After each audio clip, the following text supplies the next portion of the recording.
Previously in the cars, having lost time with punches on stage 3 and 7, Steven Pederhansel's 7-minute lead in the standings is slipping away. The Hummers have got him worried. We really need to have a perfect race, no mistakes, and avoid losing time every day.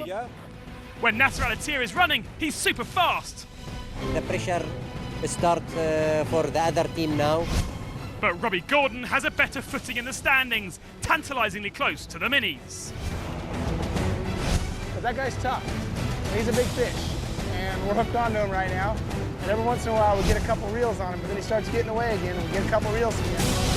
Will Robbie continue to reel in Pederhansel? Is the Hummer up to it? And what's the ultimate aim?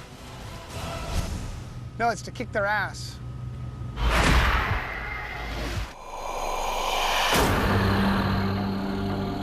The first 3 drivers are within 8 minutes of each other. Good enough reason to be extremely tense and focused at the start of the special. We have Nasser starting behind me, Holovitz and Gordon will be in front. We all know that when Nasser overtakes, it's better to hide. Well, in the fight for overall leadership, Robbie Gordon is as hungry as he can be. Just got to have a clean run and see if we can put a couple more minutes on him, see if we can close the gap a little bit more. For us, we've been really smart the whole rally, and we need to continue doing the same thing.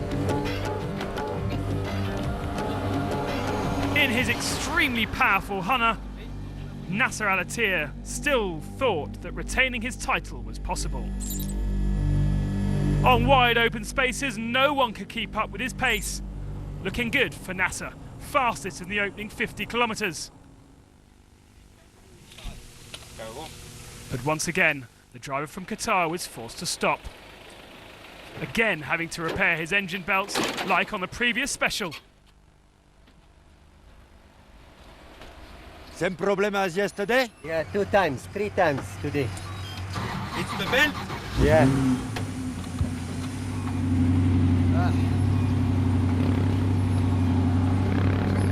He took off after losing over 5 minutes.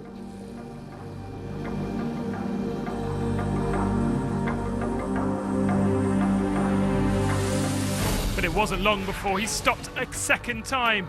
Enough was enough. But at kilometre 174, Al-Attiyah threw in the towel, having broken 3 belts. 3 times. Problem with the belt. Game over.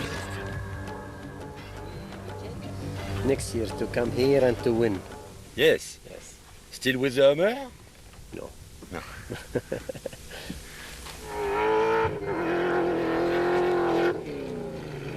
Further up the standings, the battle continued between the Dutch Mitsubishi men. Eric van Loon could enjoy a 40-minute lead over Ten Brinker at the start of the special. But that gap drops down. Good news for Ten Brinker, who moves closer to the top 10 in his Vevers machine. It was another fine stage for Carlos Sousa, not quite in the fight for the top 5 spot. The Portuguese, however, remained among the top 10 best in 7th.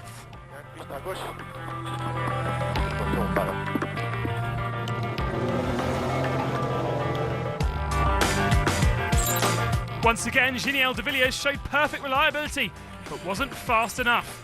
Remember, his engine is based on future 2013 FIA regulations.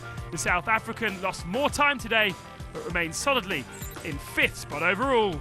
Opening the way wasn't an easy task for yesterday's special win in Nani Roma, and indeed he was rapidly caught and passed by Robbie Gordon, his time loss over 8 minutes. He again loses ground on the podium. In a more comfortable position, Christoph Holovitz had Roma and Gordon ahead of him, and the pole was well in the battle for the stage success. But in the second part of the stage, he lost time, eventually finishing 3rd. As expected, the big battle was between Stefan Pederhansel and his rival, Robbie Gordon. Despite this little encounter with a motorbike, which was rather rude of the Frenchman, it was a fabulous battle and great performance. So that meant an even better day for Robbie Gordon. He probably would have liked to have been better. 1 minute and 38 was the time gained on Petter. He captured his first success this year, the 5th of his Dakar career, and reduces the time deficit to Petter Hansel, now just 6 minutes. The car has never been so exciting in the race. So I pushed very hard the last section, like as hard as I could go the whole time. And it'll be interesting to see how much time we put on him, because we pushed like qualifying hard.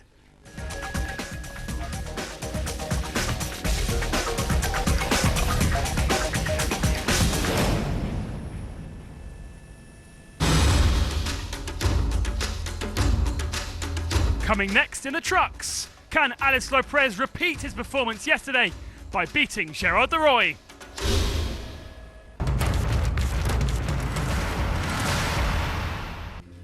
The Dakar is also a ladies' world. In the bike race, Laia Sainz remains the only female rider still in the rally.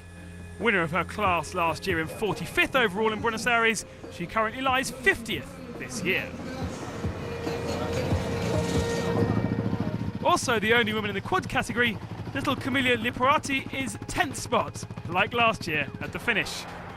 Meanwhile in the cars, France's Isabelle Petissier is enjoying a great Dakar. She's currently 21st. The second woman is German Stephanie Mans in a McRae. She's 75th. The other 4 ladies are co-drivers, Decré, Fabre in cars and Romain and Dalprat in trucks.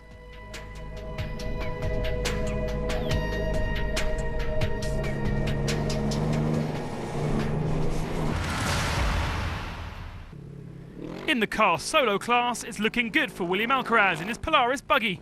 The Frenchman is currently 55th and has over an hour's advantage over Tim Coronel. Like Stefan Petter Hansel in his time, Frenchman Johnny Auburn is 2-time Enduro World Champion. Participating for the first time in the Dakar, he got to Antofagasta 10th rider and best rookie. The world's best Enduro rider was surprised with the top rally raid stars.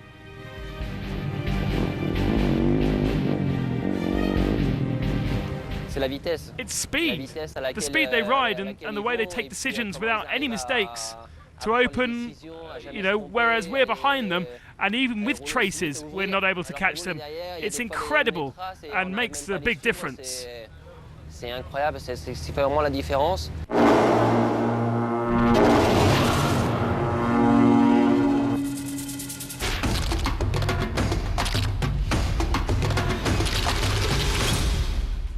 The hardest way to compete the Dakar is on a motorbike, no doubt about that.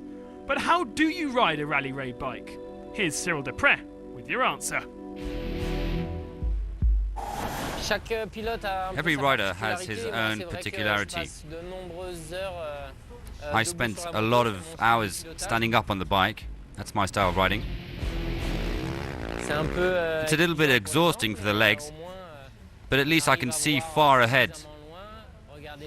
I can see the obstacles, the dunes, the trees, the dry rivers, and when a fellow rider is ahead, I focus on him.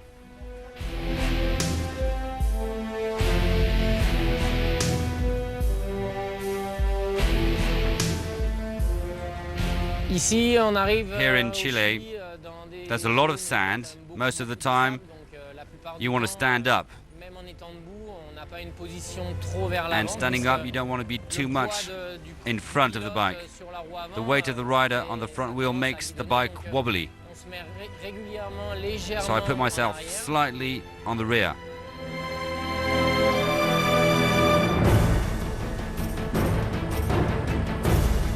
The legs shouldn't be too straight or too flexed. It's a balance.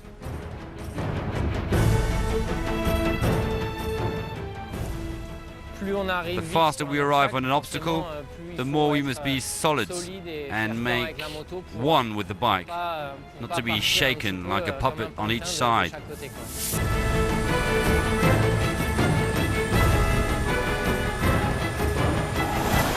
The control of the bike is made by the balance of the rider. When it starts to move, the body must stay perpendicular to the ground. While the bike is leaning, we try to push on the pegs. The body will try to keep straight, whereas the bike is leaning. It's one of my tips, but you must know that on a 500-kilometer stage, I completely use up the brake pad, but I use rear brake to make the bike sit. I want to anchor it to the ground to limit the slide. Usually the rear brake slows down the speed.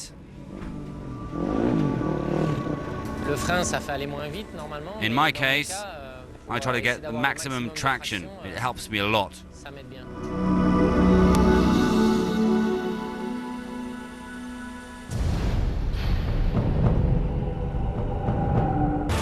And to the trucks. Starting the special after his victory yesterday, Alice Lopez pushed hard.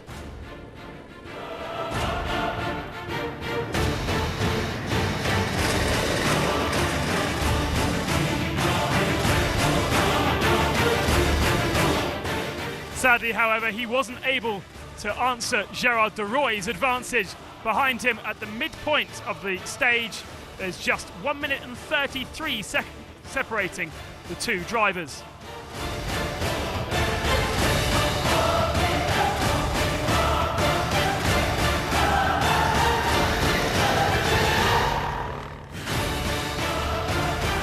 Behind him is another of the de Roy Ivacos, Hans Stacey having a good backup run, as his mission has been since the very start of the Dakar. The 2007 Dakar winner is doing exactly what's expected of him.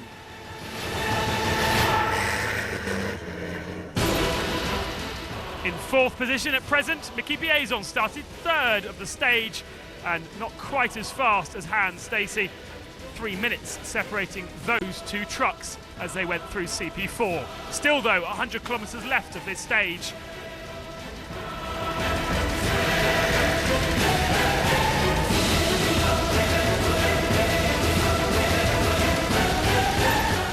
And finally in the top five, Arthur Advictus finished fourth yesterday and therefore started fourth on the road. And he's able to be quicker than all of the Kamaz Works team behind him. He's desperately trying to keep inside the top 5 positions overall, and he lies at the moment in 5th.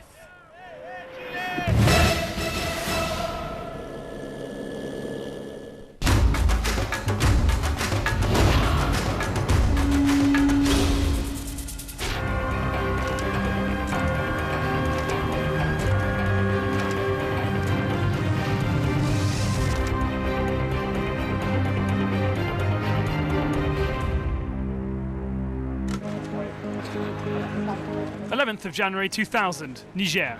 Hubert Auriol announces that the race is neutralised, victim of a terrorist threat. As it was to travel through Africa from Dakar west to east, the rally would have to jump over Niger. The organisation had to deal with a massive logistical equation, and the solution had a name: the air bridge operation and the 124 Antonov, the largest plane in the world. The problem that we have is a weight problem. If I load cars, I can put 21, so it can go quickly, except that we have a lot of trucks, and so we have to mix cars and trucks. I can't put over 5 heavy trucks that are from 14 to 22 tons in a plane. So during 5 days, cars and trucks were weighed, dragged on board, and the 3 Antonovs came and went. A sort of extraordinary routine hit the bivouac. For competitors, it was a time to put the race to one side and to enjoy friendships and good moments. 2,000 kilometres further east, in Sabia, Libya, the air bridge began to unload and will remain in the Dakar legend as an unbelievable logistical nightmare. In 2000, the 22nd Dakar was divided into 2 one-week races. Slesser won the cars, Sankt won the bikes.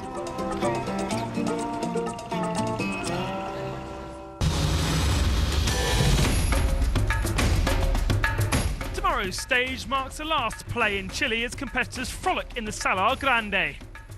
All eyes will be on the battle between Comer and Depre. Can the Spaniard regain the overall leadership? And in the cars, the gap is under 6 minutes between Peder Hansel and Gordon. How much longer will the Frenchman hang on? All this and more when the Dakar adventure continues.